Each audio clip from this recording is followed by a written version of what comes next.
اس دور میں اگر جا کے دیکھیں تو اس دور میں لوگوں کی جو ایوریج ایج ہے وہ 100 سال سے اوپر ہوتی تھی.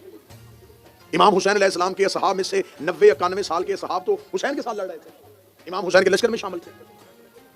تو اس کا مطلب ہے کہ 100+ لوگ آسانی سے جی لیتے تھے. اور یہ واقعہ کربلا کب ہوا؟ رسول کی شہادت سے 50 سال بعد. اس کا مطلب ہے کہ وہ لوگ زندہ تھے جنہوں نے اپنی آنکھوں سے نبی کو دیکھا. وہ رسول زندہ تھے جنہوں نے اپنی آنکھوں سے نبی کی گود میں حسین دیکھا. ان لوگوں نے اس قتل میں کیا کردار ادا کیا؟ وہ واقعہ کربلا میں کہاں تھے؟ کیونکہ مسلم امہ 2 حصوں میں تقسیم ہو چکی تھی. ایک وہ تھے جو یزید کی حکومت اور یزید کی مملکت کو اسلامی حکومت سمجھ رہے تھے, اور یہ لوگ کون سے تھے؟ نبی کے دور کے لوگ تھے. میرا اہل سنت بھائی بہت آسانی سے بات تک پہنچ سکتے ہیں. اگر یہ قتل حسین میں شریک نہیں تھے تو انہیں انصار حسین میں ہونا چاہیے تھا. اب میں یہ بھی نہیں کہوں گا کہ سب غلط ہو گئے تھے. 3 حصوں میں تقسیم ہو چکی تھی. ایک وہ تھے جو کھل کے یزید کا ساتھ دے رہے تھے, ایک وہ تھے جو کھل کے حسین کا ساتھ دے رہے تھے. درمیان میں ایک ایسا گروہ تھا, ایک ایسی کثیر تعداد تھی جو وقتی طور پہ فیصلہ نہیں کر پائی کہ اب ہمیں کیا کرنا چاہیے. ان میں سے بہت سو نے بعد میں کسی نہ کسی طریقے سے نصرت امام کرنے کے لیے ہر ممکن کوشش کی. جنہوں نے بعد میں کوشش کی وہ نام بھی تاریخوں میں لکھے ہوئے. اب یہاں پر آگے کہا جاتا ہے کہ صرف یزید جو تھا وہ قتل امام حسین علیہ السلام میں شریک تھا. نہیں, ہم شیعوں کے لیے کوئی معمولی قتل نہیں ہے, ہمارے امام کا قتل ہے.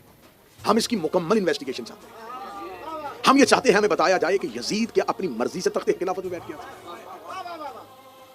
آخر اسے بیعت ہوئی تو وہ خلیفہ بنا, تو وہ بیعت کیوں ہوئی, کنہوں نے کی, کس نے کروائی, وہ سارے محرکات کیا تھے؟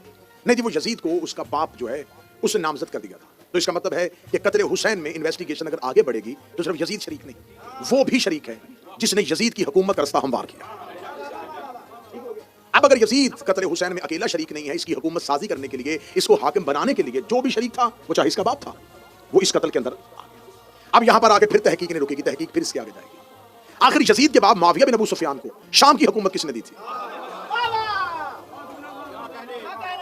اگر آپ سراغ لگانا چاہیں تو پھر سراغ تو لگ سکتا ہے. اگر آپ نے ویسے ہی تعصب کی پٹی آنکھوں میں باندھ لی ہے اور قاتلان حسین کو ہی اپنے ہیرو سمجھنا ہے تو آپ کی مرضی ہے. ورنہ ہم شیعہ کٹ رہے ہیں, مر رہے ہیں, لیکن آپ کو حق پہنچا رہے ہیں کہ خدا را اپنے دماغ, اپنے ذہن, اپنی عقلوں کو روشن کرو. یزید کی حکومت بنانے میں اس کے باپ کا ہاتھ تھا. معاویہ بن ابو سفیان کو شام کی حکومت دینے میں کس کا ہاتھ تھا؟ کس نے اسے خلیفہ بنایا تھا؟ کہتے تیسری خلافت کے دور میں باقاعدہ طور پر اسے نامزد کر دیا گیا تھا. 18 ہجری سے لے کے 60 ہجری تک 42 سال مسلسل ابو سفیان کا بیٹا شام کے مسلمانوں کا حاکم بنا رہا.